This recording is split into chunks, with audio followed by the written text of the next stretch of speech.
Assalamualaikum warahmatullahi wabarakatuh.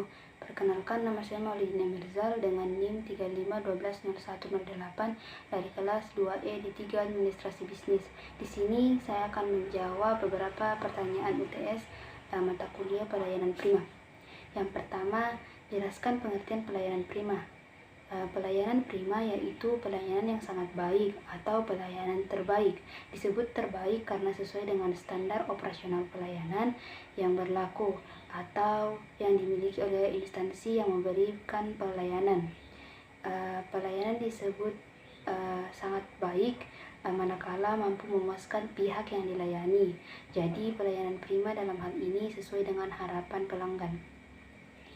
Yang kedua yaitu jelaskan jenis-jenis pelayanan prima beserta contohnya. Yang pertama, core service.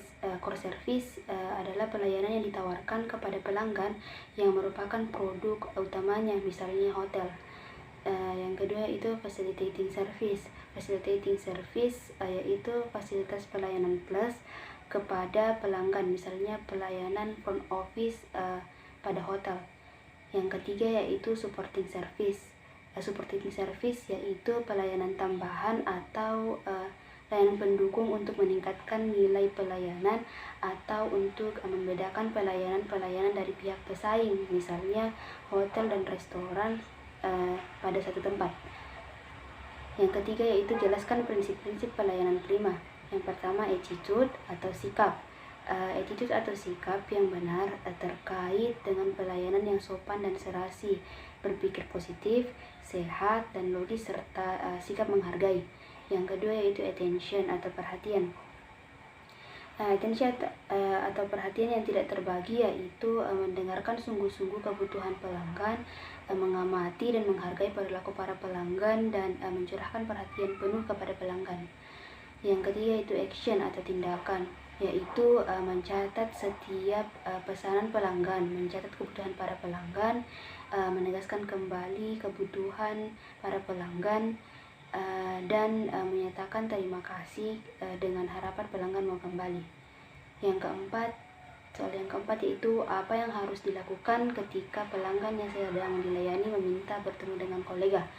Menurut saya yang harus dilakukan ketika pelanggan yang sedang dilayani meminta bertemu dengan kolega,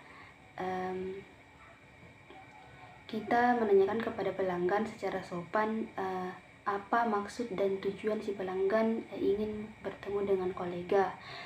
Jika pelanggan tersebut telah menyebutkan maksud dan tujuannya, kita sebagai karyawan atau bawahan meminta waktu sebentar untuk menanyakan apakah kolega ingin bertemu dengan pelanggan atau bersedia bertemu dengan pelanggan atau tidak. Jika kolega mengizinkan untuk bertemu, barulah kita mengizinkan pelanggan tersebut untuk bertemu dengan kolega kita. Namun jika kolega tidak mengizinkan kita untuk bertemu dengan atau tidak mau bertemu dengan pelanggan tersebut, maka kita sebagai bawahan atau karyawan memberikan alasan yang sopan dan logis. Misalnya alasannya kolega tersebut sedang rapat atau sedang sibuk atau melakukan perjalanan dinas ke luar kota. Alangkah baiknya jika kita meminta pelanggan tersebut menyampaikan pesan yang ingin disampaikan kepada kolega agar kita bisa menyampaikan pesannya nanti jikalau kita bertemu dengan kolega.